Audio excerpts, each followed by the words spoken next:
This is a box. And this costs $10,000. But can it do this? Magic.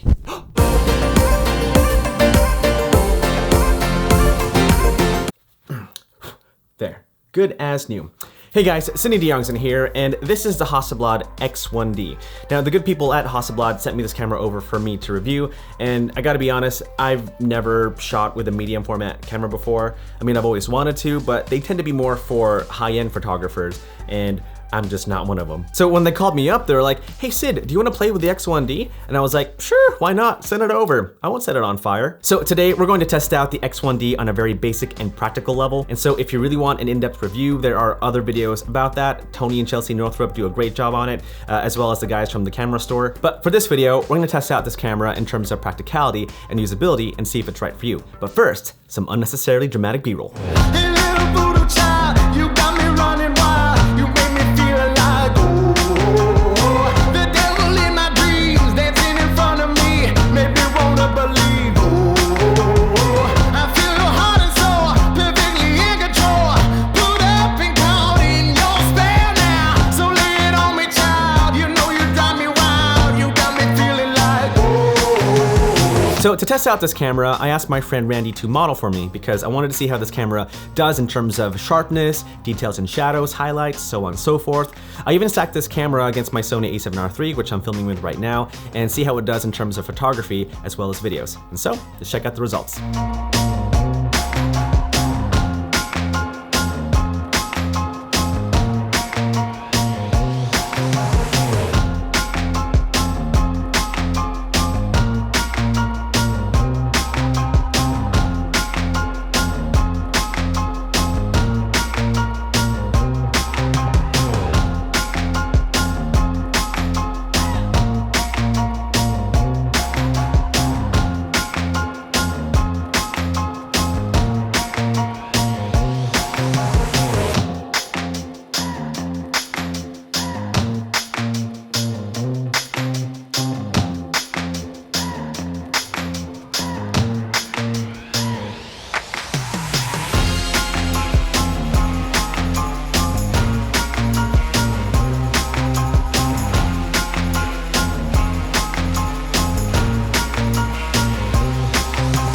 So we tested out I tested out the X1D, and I have my thoughts, but I'm gonna hand over the camera over to Randy. Randy is a portrait and wedding photographer here in Dallas, Texas, well, DFW area. And so we're gonna find out how well she does with this camera coming from a Canon shooter. No sweat, I'm excited, let's do this. All right.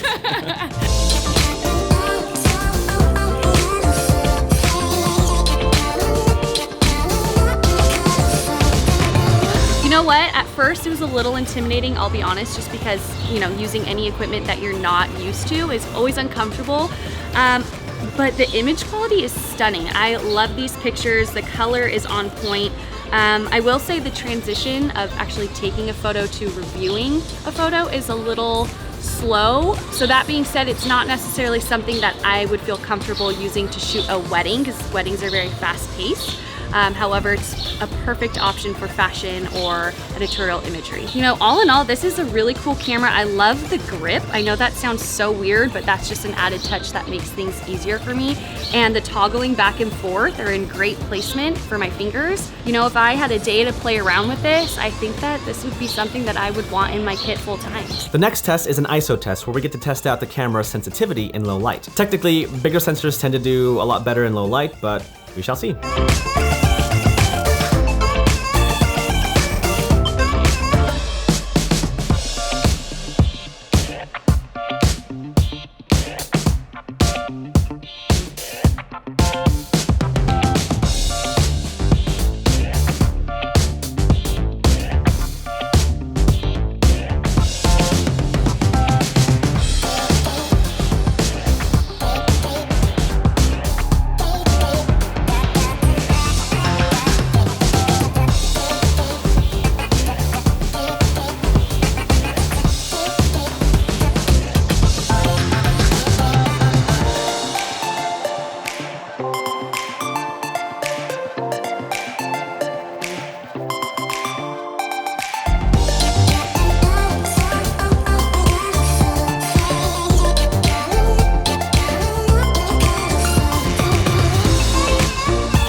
The next test is the infamous rolling shutter test, where we get to pan the camera left and right to see if there's any jello effect.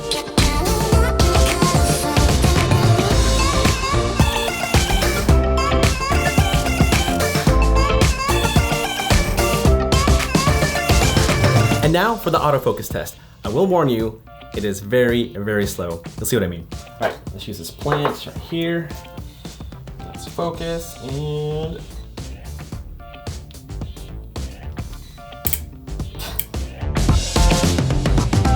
And finally, the last test, which will be a very practical test. We're gonna see how the X1D does as a vlogging camera. The X1D vlogging test, and here we go. Oh, it is hot. It is really hot, and I do not want to film. Good thing I'm taking the audio off in this video so that no one will hear what I'll say. Okay, here we go, A7R3 vlogging test.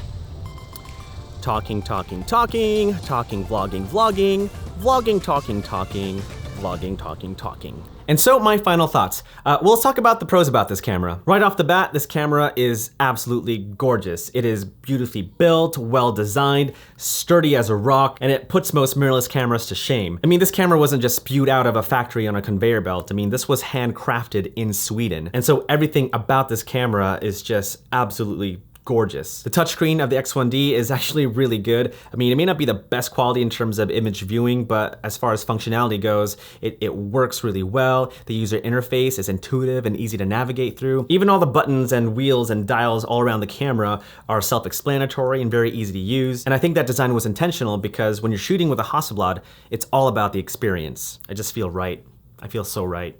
On the side of the camera, you have a mic jack, you have a headphone jack, you got a HDMI port and a USB-C port. It has dual SD card slots, as well as this nifty little function on the dial where if you push it in, it protects you from switching modes. How cool. Overall, the X1D is a very good camera because it's not only very easy to use, but the images it produces is absolutely stunning. And now let's get real and talk about the cons of the X1D. The autofocus on this camera is it's very, very slow. I mean, it works, and when it works, it's tack sharp, but it's definitely not as fast as a Sony a7R III. But I think that was intentional because when I would take photos with this camera, it actually forced me to take my time and properly frame my shots. So I would actually have more consistent shots that were good versus putting my a7R III in burst mode and just going I can't roll my tongue. And then I'd end up with like 50 images to choose from in post. Where with this camera, because I would take my time, I would end up having 3 good options right off the bat. Now, that's photography. In terms of video, I'm not quite sure I'd use this for any video work unless I'm manually focusing. Having a good autofocus feature in any camera, especially in 2018, is kind of a standard these days. But if I'm filming something artistic, like a narrative or something, then sure, maybe. But in terms of vlogging and YouTube videos, probably not. No 4K or slow-mo. And lastly, and probably the biggest downside to this camera, is the price. I mean, this camera costs just under $9,000 US. Now, I know in the medium format world, $9,000 is actually a really good price for a Hasselblad, but for the average photographer, filmmaker, the average YouTuber, the average consumer, $9,000 is just way too much to spend on a camera body. I mean, that's $9,000 for the camera body alone, and so if you get one of their lenses, that's gonna cost you another $2,000, and so that's well over a $10,000 camera setup. Oh my gosh, that's a lot of money. So who do I think this camera is for? Well, if you work in a studio and you do a lot of fine art, you exhibit your work in galleries or even do a lot of print work for magazines, then a medium format camera like the X1D is a really good option for you, especially if you want to do a little bit video on the side. But I will say that the experience of shooting with a medium format camera like the Hasselblad was something that I didn't really anticipate. I mean, it's hard to describe, but it actually feels like you're creating art. And it's a very weird thing to say, but it's just something that you're gonna have to experience yourself. And perhaps it's the design. I mean, the way it forces you to be slow, to actually be intentional with your framing, is something pretty special. And so if you get a chance to shoot with a Hasselblad camera, then definitely check it out. In fact, if you are interested in this camera, then check out the link in the description below. At the very least, rent it, see it for yourself. But shooting with a Hasselblad is something pretty special. But thank you so much to the good people at Hasselblad. I had an incredible experience shooting with this thing. Yeah, you made me feel like an actual photographer. But thank you everyone for watching. Hopefully that was helpful to you. If you have any questions about filmmaking or camera gear, let me know in the comments below or hit me up on Instagram or Twitter. Don't forget to subscribe and hit that notification bell, and I will see you in the next video. Oh, aw, man.